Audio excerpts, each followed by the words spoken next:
La cosa del tejado. Robert E. Howard. Audiocuento editado por Juan Pablo Flores Montaño. Para Cuentos Extraños, Weird Tales.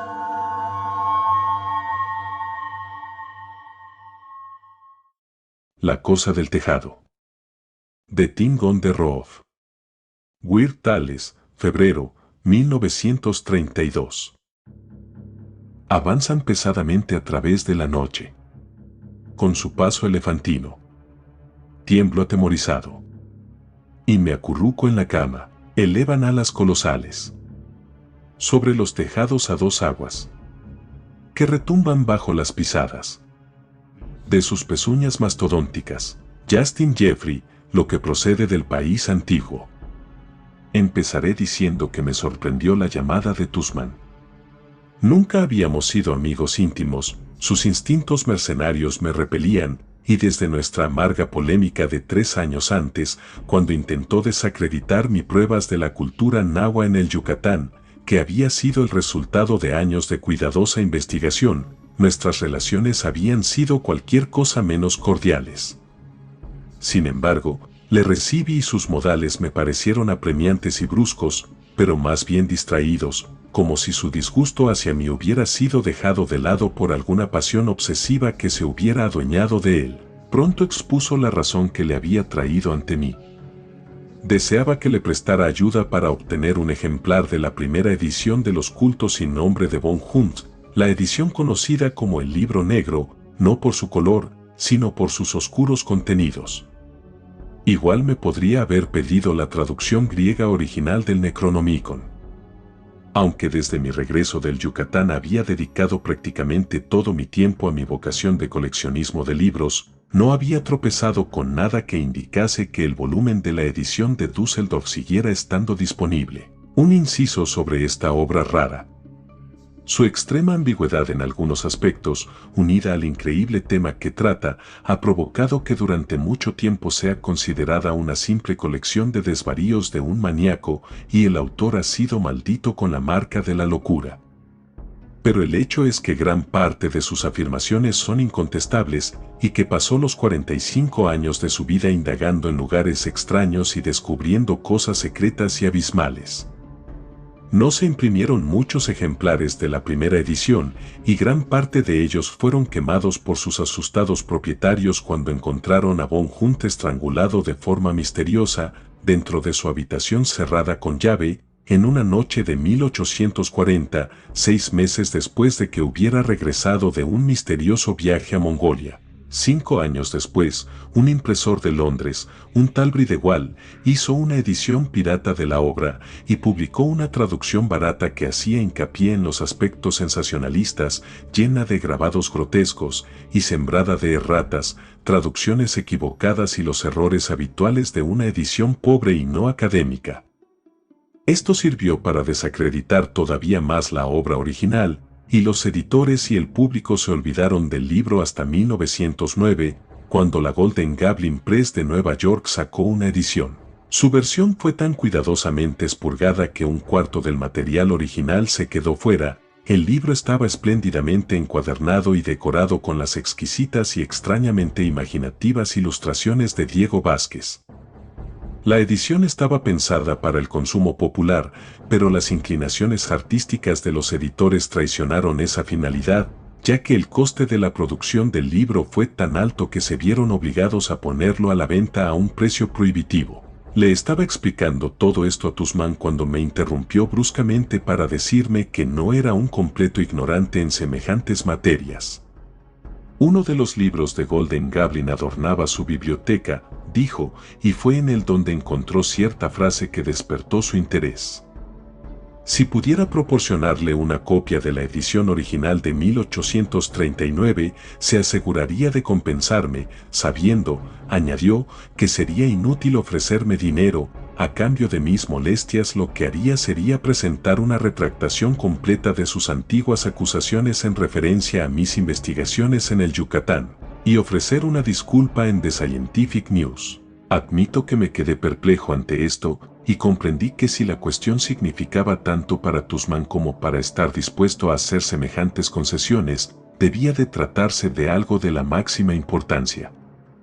Le contesté que consideraba que había refutado sus acusaciones satisfactoriamente ante los ojos del mundo, y que no tenía ningún deseo de ponerle en una situación humillante, pero que haría todo lo que estuviera en mi mano para proporcionarle lo que quería. Me dio las gracias bruscamente y se marchó, diciendo de forma más bien vaga que en el libro negro esperaba encontrar la exposición completa de algo que había sido evidentemente resumido en la edición posterior.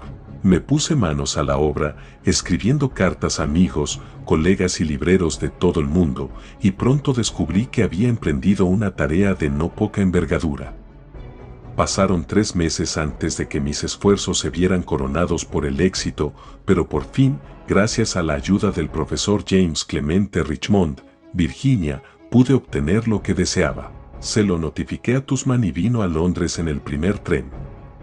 Sus ojos centelleaban ansiosos al mirar el volumen grueso y polvoriento con sus pesadas cubiertas de piel y sus oxidados pasadores de hierro, y sus dedos se estremecían con impaciencia mientras pasaba las páginas amarillentas por los años. Cuando lanzó un grito feroz y aplastó su puño contra la mesa, supe que había encontrado lo que buscaba. «Escuche», me ordenó, y me leyó un pasaje que hablaba de un templo muy antiguo en la jungla de Honduras, donde un dios extraño era adorado por una vieja tribu que se extinguió antes de la llegada de los españoles. Tusman leyó en voz alta sobre la momia que había sido, en vida, el último sumo sacerdote de aquel pueblo desaparecido, y que ahora yacía en una cámara labrada en la roca sólida del acantilado junto al cual se había construido el templo. Alrededor del cuello marchito de aquella momia había una cadena de cobre, y en esa cadena había una gran joya roja tallada con la forma de un sapo. Esta joya era una llave, seguía diciendo von Hunst, para el tesoro del templo que estaba oculto en una cripta subterránea mucho más abajo del altar del templo. Los ojos de Tusman centellearon. «Yo he visto ese templo. He estado delante del altar. He visto la entrada sellada de la cámara en la cual, según dicen los nativos, yace la momia del sacerdote.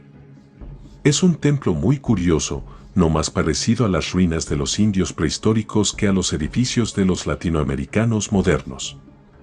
Los indios de las proximidades niegan tener ninguna relación con el lugar, dicen que la gente que construyó ese templo era de una raza diferente a la suya, y que ya estaban allí cuando sus propios antepasados llegaron al país. Creo que es una reliquia de una civilización desaparecida hace mucho, que empezó a declinar miles de años antes de la llegada de los españoles. Me habría gustado entrar en la cámara sellada, pero no disponía ni del tiempo ni de las herramientas precisas para la tarea. Tenía prisa por llegar a la costa, tras haber sido herido en el pie por un disparo accidental, y me encontré con aquel sitio por pura casualidad. Tenía la intención de volver a echarle otro vistazo, pero las circunstancias me lo han impedido. Ahora estoy decidido a que nada se interponga en mi camino. Por azar tropecé con un pasaje en la edición de este libro de Golden Gablin que describía el templo. Pero eso fue todo, la momia solo se mencionaba brevemente. Interesado, conseguí una de las traducciones de Bridewell, pero choqué con un muro infranqueable de errores desconcertantes. Por alguna irritante casualidad, el traductor incluso había confundido la localización del Templo del Sapo, como lo llama von Hunst, situándolo en Guatemala en vez de en Honduras. La descripción general es deficiente, la joya es mencionada y también el hecho de que es una llave. Pero ¿una llave de qué? Es algo que no aclara el libro de Bridewell. Ahora tenía la sensación de que estaba tras la pista de un verdadero descubrimiento, a menos que von Hunst fuera realmente un loco, como muchos sostienen. Pero está comprobado que visitó Honduras en una ocasión, y nadie podría describir tan vívidamente el templo, tal y como él lo hace en el libro negro, a menos que lo hubiera visto en persona. Como supo de la joya es algo que no puedo saber. Los indios que me hablaron de la momia no dijeron nada de joya alguna. Solo puedo pensar que von Hunst se abrió camino de alguna forma hasta la cripta sellada. Poseía recursos misteriosos para descubrir las cosas ocultas. Por lo que yo sé, solo ha habido otro hombre blanco que haya visto el Templo del Sapo además de von Hunst y yo mismo, el viajero español Juan González, que exploró parcialmente aquel país en 1793. Mencionaba brevemente un curioso templo que difería de la mayoría de las ruinas indias, y hablaba con escepticismo de una leyenda que corría entre los nativos de que había algo extraordinario escondido bajo el templo. Estoy seguro de que se refería al Templo del Sapo. Mañana parto para Centroamérica. Quédese el libro, ya no tengo necesidad de él. Esta vez voy meticulosamente preparado y estoy decidido a descubrir lo que hay oculto en ese templo, aunque tenga que demolerlo. No puede ser nada inferior a un gran depósito de oro. Los españoles lo pasaron por alto, por alguna razón. Cuando llegaron a Centroamérica, el Templo del Sapo estaba desierto. Ellos buscaban indios vivos a quienes pudieran arrancar oro mediante la tortura, no buscaban momias de pueblos perdidos. Pero pretendo conseguir ese tesoro. Dicho esto, Tuzmán se marchó. Yo me senté y abrí el libro en el punto en el que él había dejado de leer, y permanecí sentado hasta medianoche, envuelto en los comentarios a menudo curiosos, extremos en ocasiones, y siempre imprecisos de von Huns. Y descubrí ciertas cosas relacionadas con el Templo del Sapo que me perturbaron tanto que a la mañana siguiente intenté ponerme en contacto con Tuzmán, solo para descubrir que ya había partido. Pasaron varios meses, y por fin recibí una carta de Tuzmán, pidiéndome que fuera a pasar un par de días con él en su finca de Sussex. También me pedía que llevara el libro negro. Llegué a la finca algo aislada de Tuzmán apenas hubo caído la noche. Vivía en una hacienda casi feudal, con su enorme casa cubierta de hiedra y sus amplios céspedes rodeados por elevados muros de piedra. Mientras subía por el camino rodeado de setos hacia la casa, observé que el lugar no había sido bien cuidado en ausencia del amo. Las malas hierbas asomaban entre los árboles hasta casi asfixiar el césped. En medio de algunos arbustos abandonados junto al muro exterior, oí lo que parecía un caballo o un buey que anduviera dando tumbos. Pude oír con claridad el tintineo de su pezuña contra la piedra. Un criado que me examinó sospechosamente me cedió el paso y encontré a Tuzmán dando vueltas por su estudio como un león enjaulado. Su enorme corpachón estaba más delgado y más fuerte que cuando lo había visto por última vez. Su cara estaba bronceada por el sol tropical. En su poderoso rostro había más arrugas, y éstas eran más profundas, y sus ojos ardían de forma más intensa que nunca. Una rabia fría y sofocada parecía subyacer a su talante. Bueno, Tuzmán, le saludé, tuvo éxito. ¿Encontró el oro? No encontré ni una onza de oro, gruñó. Era todo un fraude, bueno, todo no. Entré en la cámara sellada y encontré la momia. ¿Y la joya?, exclamé. Sacó algo de su bolsillo y me lo ofreció. Miré con curiosidad lo que tenía en las manos. Era una gran joya, clara y transparente como el cristal, pero de un carmesí siniestro, tallada, como afirmaba von Huns, con la forma de un sapo. Sentí un escalofrío involuntario, la imagen era especialmente repugnante. Dirigí mi atención a la pesada y curiosamente labrada cadena de cobre que la sujetaba. ¿Qué son estos caracteres que hay grabados en la cadena?, pregunté con curiosidad. No podría decirlo, replicó Tuzmán. Pensaba que tal vez usted pudiera saberlo. Encuentro un parecido remoto entre ellos y ciertos jeroglíficos parcialmente desfigurados de un monolito conocido como la Piedra Negra, sito en las montañas de Hungría. He sido incapaz de descifrarlos. Cuénteme su viaje, le pedí, y empezó mientras nos tomábamos nuestros whiskies con soda, como si sintiera una extraña reticencia. Volví a encontrar el templo sin ninguna dificultad, aunque está en una región solitaria y poco frecuentada. El templo está construido al lado de un acantilado de piedra sólida, en un valle desierto desconocido para los mapas y los exploradores. No me atrevería a hacer una estimación de su antigüedad, pero está construido con una especie de basalto extraordinariamente duro, como nunca lo he visto en ningún otro sitio, y su extremo desgaste sugiere una antigüedad increíble. La mayoría de las columnas que forman su fachada están en ruinas y proyectan troncos partidos que brotan de cimientos erosionados, como los dientes diseminados y rotos de una bruja sonriente. Las paredes exteriores están desmoronadas, pero los muros interiores y las columnas que soportan la parte del techo que aún permanece intacta parecen capaces de aguantar otros 1000 años, al igual que las paredes de la cámara interior. La cámara principal es una gran habitación circular con el suelo compuesto de grandes cuadrados de piedra. En el centro se levanta el altar, simplemente un bloque inmenso, redondo y extrañamente labrado del mismo material. Directamente detrás del altar, en el acantilado de piedra sólida que forma la pared posterior de la cámara, está la cámara sellada y excavada en la que yace la momia del último sacerdote del templo. Entré en la cripta sin demasiada dificultad y encontré la momia exactamente tal y como lo explicaba el libro negro. Aunque se encontraba en un estado de conservación extraordinario, no pude clasificarla. Los rasgos marchitos y el contorno general del cráneo evocaban ciertos pueblos mestizos y degradados del Bajo Egipto, y estoy seguro de que el sacerdote era miembro de una raza más próxima a la caucasiana que a la india.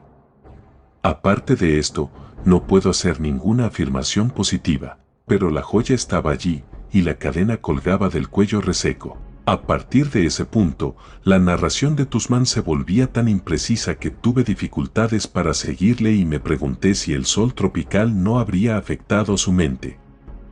De alguna forma había conseguido abrir con la joya una puerta oculta en el altar, pero cómo, no lo decía claramente, y me llamó la atención que no comprendiese con claridad él mismo cómo funcionaba la joya llave. Pero la apertura de la puerta secreta había tenido un efecto negativo sobre los encallecidos rufianes que empleaba. Se había negado en redondo a seguirle a través de aquel enorme hueco negro que había aparecido tan misteriosamente cuando la gema fue aplicada al altar. Tusman entró solo con su pistola y su linterna eléctrica y encontró una estrecha escalera de piedra que descendía a las entrañas de la tierra, o esa impresión daba. La siguió y pronto llegó a un ancho pasillo, en la negrura del cual su delgado rayo de luz quedaba casi ahogado. Mientras me contaba esto, habló con extraño disgusto de un sapo que iba saltando delante de él, justo al extremo del círculo de luz, todo el tiempo que permaneció bajo tierra. Tras abrirse paso por lóbregos túneles y escalinatas que eran pozos de negrura sólida, por fin llegó hasta una pesada puerta fantásticamente grabada, que sintió debía de ser de la cripta donde estaba oculto el oro de los antiguos creyentes. Presionó la joya sapo contra la puerta en varios puntos, y por último se abrió de par en par. ¿Y el tesoro? Le interrumpí con impaciencia. Se rió, burlándose de sí mismo con brutalidad. No había oro allí, ni piedras preciosas, nada, titubeó, nada que pudiera sacar. Una vez más su relato cayó en la imprecisión. Deduje que había abandonado el templo de forma más bien apresurada sin seguir buscando el supuesto tesoro. Había tenido la intención de llevarse la momia, dijo, para ofrecérsela a algún museo, pero cuando salió de los pozos, no pudo encontrarla y creyó que sus hombres, en su temor supersticioso a tener semejante compañía en el viaje hasta la costa, la habían arrojado a algún agujero o caverna. Por lo tanto, concluyó, he vuelto a Inglaterra sin ser más rico que cuando me marché. Tiene la joya, le recordé.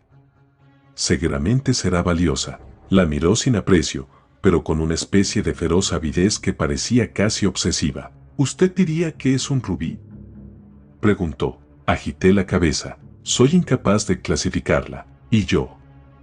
Pero déjeme ver el libro. Pasó lentamente las pesadas páginas, sus labios moviéndose al tiempo que leía. A veces agitaba la cabeza como si se sintiera desconcertado, y noté que se demoraba especialmente en cierta frase. Este hombre indagó con gran profundidad en las cosas prohibidas, dijo. No me sorprende que su final fuera tan extraño y misterioso. Debió de tener algún presagio de su fin. Aquí advierte a los hombres que no molesten a las cosas dormidas. Tusman pareció perderse en sus pensamientos durante algunos momentos. Sí, las cosas dormidas, murmuró, que parecen muertas, pero que solo están aguardando a que algún necio ciego las despierte. Debería haber leído más del libro negro, y debería haber cerrado la puerta cuando abandoné la cripta. Pero tengo la llave y la conservaré a pesar del infierno mismo. Abandonó sus ensoñaciones y estaba a punto de hablar cuando se detuvo en seco. Desde algún lugar del piso superior había llegado un sonido peculiar. ¿Qué ha sido eso?, me gritó. Agité la cabeza y él corrió hasta la puerta y llamó a voces a un criado. El hombre llegó unos momentos después, visiblemente pálido. ¿Estabas arriba?, gruñó Tuzman. Sí, señor. ¿Has oído algo?, preguntó Tuzman bruscamente y de una forma casi amenazadora y acusadora. Así es, señor, contestó el hombre con una mirada desconcertada en el rostro. ¿Qué has oído?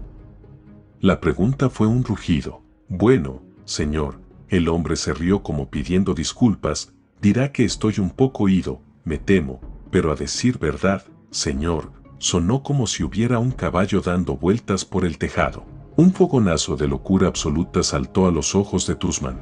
Necio, gritó. Vete de aquí. El hombre retrocedió con perplejidad y Tuzman agarró la resplandeciente joya con la forma de un sapo. He sido un necio, exclamó. No leí suficiente, y debería haber cerrado la puerta, pero por el cielo que la llave es mía y la conservaré a costa de cualquier hombre o diablo. Con estas extrañas palabras se dio la vuelta y subió al piso de arriba. Un momento después la puerta se cerró de golpe y un criado, llamando tímidamente, recibió apenas la orden grosera de retirarse y una amenaza pavorosamente expresada de disparar a cualquiera que intentase entrar en la habitación. Si no hubiera sido tan tarde, habría abandonado la casa, pues estaba seguro de que Tuzman estaba completamente loco. Dadas las circunstancias, me retiré al cuarto que me mostró un asustado criado, pero no me acosté. Abrí las páginas del libro negro en el punto en el que Tuzman había estado leyendo. Lo que era evidente, a menos que estuviera completamente loco, es que se había tropezado con algo inesperado en el templo del sapo. Algo antinatural en la apertura de la puerta del altar había asustado a sus hombres, y en la cripta subterránea Tuzman había encontrado algo que no esperaba encontrar. Creía que había sido seguido desde Centroamérica y que la razón de su persecución era la joya que él llamaba la llave. Buscando alguna pista en el volumen de von Huns, volví a leer sobre el templo del sapo, sobre el extraño pueblo preindio que practicaba su culto allí, y sobre la inmensa monstruosidad que adoraban y su risita ahogada, sus tentáculos y sus pezuñas. Tuzman había dicho que no había leído lo suficiente cuando vio por vez primera el libro. Desconcertado por esta frase críptica, di con la oración ante la que se había quedado absorto, señalada por la uña de su dedo. Me pareció que era otra de las muchas ambigüedades de von Huns, pues simplemente afirmaba que uno de los dioses del templo era el tesoro del templo. Entonces el oscuro significado de lo que apuntaba aquello me resultó evidente y un sudor frío cubrió mi frente. La llave del tesoro. Y el tesoro del templo era el dios del templo. Y las cosas durmientes podrían despertarse al abrirse la puerta de su prisión. Di un respingo, aterrado por la intolerable alusión, y en ese momento algo hizo saltar en añicos el silencio y el grito de muerte de un ser humano estalló en mis oídos. Salí de la habitación al instante, y mientras corría por las escaleras oí sonidos que desde entonces me han hecho dudar de mi cordura. Me detuve ante la puerta de Tuzman, intentando girar el pomo con mano temblorosa. La puerta estaba cerrada con llave, y mientras titubeaba oí como llegaba de dentro una espantosa y aguda risita ahogada, y después el repugnante sonido húmedo que podría hacer un enorme bulto gelatinoso que fuera obligado a pasar a través de la ventana. El sonido cesó y podría haber jurado que oí un leve crujido de alas gigantescas. Después, silencio. Recomponiendo mis nervios destrozados, derribé la puerta. Un hedor insoportable y malsano flotaba como una bruma amarilla. Tragando saliva y sintiendo náuseas, entré. La habitación estaba arrasada, pero no faltaba nada más que la joya carmesí con forma de sapo que Tuzman llamaba la llave, y que nunca fue encontrada. Una baba infecta e indescriptible manchaba el alféizar de la ventana, y en el centro de la habitación yacía Tusman, la cabeza reventada y aplastada, y sobre el despojo enrojecido del cráneo y la cara, la huella reconocible de una enorme pezuña.